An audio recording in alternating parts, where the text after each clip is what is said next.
हाँ जी सर, मेरा नाम सुमन बिश्नोई है। अभी हाई कोर्ट बार एसोसिएशन में इलेक्शन हुए हैं, तो इसमें मैं ब्लॉक 10 में खड़ी थी, सीरियल नंबर 9 था मेरा, और हम 24 बंदे खड़े थे।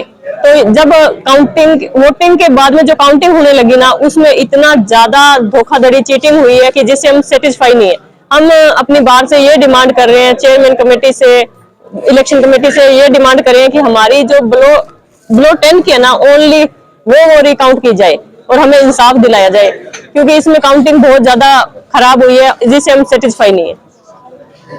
तो आपके साथ और हम काफी बंदे हैं, 3-4 बंदे हैं। जैसे मैं एंड में 32 वोटों से जीत चुकी थी, फिर इन्होंने शायद अपने ही बंदे रखने थे या जो भी है, क्या इनकी सेटिंग चल रही थी, क्या कुछ है, इन्होंने एंड वाले 2-3 राउंड उठाए और उसको रिकाउंट करके मेरे को कागजों में एक वोट से हारा हुआ शो कर दिया।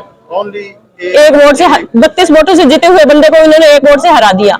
अगर मेरे को लगता है कि रिकाउंटिंग होती है तो बहुत वोटों का फर्क आएगा। आई थिंक 200 से ज्यादा भी वोटों का फर्क आ जाए कि इनकी सबकी सेटिंग थी। जो काउंट कर रहा है वो हाई कोर्ट का स्टाफ है, ऑलवेज 22 साल से वही स्टाफ चलता आ रहा है।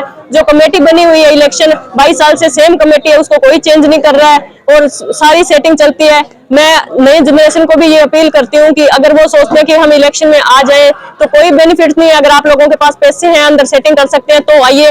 पोस्टर छपा के लोगों से वोट मांगने से आपको कोई बेनिफिट नहीं होने वाला, सिर्फ और सिर्फ आप पैसों से जीत सकते हो। यहाँ पे जब हम ऑब्जेक्शन उठा रहे थे कि आप काउंट नहीं करो, कई बार सम टाइम किसी के टिक भी नहीं लगे, उनके भी नाम अंदर काउंट किए जा रहे, तो हमने ऑब्जेक्शन उठाने पे हमारे एक बंदे को गेट खोल के बाहर निकाल दिया गया। दूसरी बार किसी ने ऑब्जेक्शन उठाया तो उसको थप्पड़ मार के गन भी दिखाई गई, उसके बाद में पिस्टल दिखाई। उसके बाद में हम गए इनके पास एप्लीकेशन लेके रिकाउंटिंग के लिए, तो इन्होंने हमसे एक्सेप्ट नहीं की। सेकंड संडे आ गया और कल हमने इनको फिर एप्लीकेशन दी, तो उस एप्लीकेशन को भी इन्होंने एक्सेप्ट नहीं किया। फिर हम 50 लोग जाके उसको बहुत मुश्किल से रिसीविंग लेके आए हैं और 2-3 दिन से हम यहीं बैठे हुए हैं और हमारी कोई सुनवाई नहीं कर रहा है। हम इनसे कुछ भी नहीं मांग रहे हैं, ओनली रिकाउंटिंग मांग रहे हैं। अगर इनको लगता है कि मेरे को कमेटी में नहीं लेना, अपने बंदों को लेना है, तो अगर मैं रिकाउंटिंग में जीतती हूँ तो भी उनकी सीट इन्हीं के बंदों को देती हूँ, बट जो फेयरनेस है वो कम से कम सामने लाओ। और आज हमने बार काउंसिल में भी एप्लीकेशन दी है और हमें उम्मीद लगा रखी है इस सारे सिस्टम से, बट हमें कोई इंसाफ नहीं मिल रहा है, क्योंकि लोग यहाँ इंसाफ के लिए आते हैं, इंसाफ हमें नहीं मिल रहा है। यहाँ सारा सिस्टम ही करप्ट है। आपका जो पेशा है एक तरह से कि रिकाउंटिंग करके जो इनका घपला हुआ है उसको सामने लाए।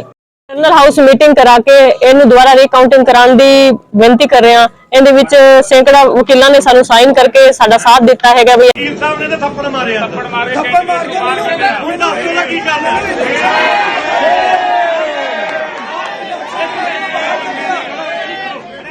ਆਹ ਇਲੈਕਸ਼ਨ ਕਮੇਟੀ ਦਾ ਕੰਡਕਟ ਆ ਮੈਂਬਰ ਇੱਥੇ ਖੜੇ ਆ, ਇਹਨੇ ਥੱਪੜ ਮਾਰੇ ਕੱਪੜੇ ਦੇ ਪਾਈਏ ਕਿ ਨਾ ਪਾਈਏ, ਪਿਸਟਲ ਕੱਢੀ ਔਰ ਪਿਸਟਲ ਕੱਢ ਕੇ ਮੈਨੂੰ ਪਿਸਟਲ ਵੀ ਦਿਖਾਈ।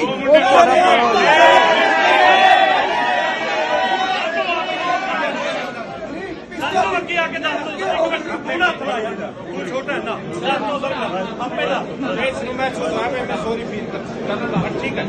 ਹੁਣ ਆ ਸਰ ਕੰਡਕਟ ਇਲੈਕਸ਼ਨ ਕਮੇਟੀ ਦਾ ਹੁਣ ਦੱਸੋ ਤੁਸੀਂ ਗਾਲਾਂ ਕੱਢਦੇ ਹੋ, ਥੱਪੜ ਮਾਰਦੇ ਹੋ, ਕੀ ਹੈ? ਨਹੀਂ ਖੜ ਕੇ ਦੱਸਦੇ ਜਾਓ ਕੀ ਸੌਰੀ ਫੀਲ ਕੋਈ ਨਹੀਂ ਕਰੇ।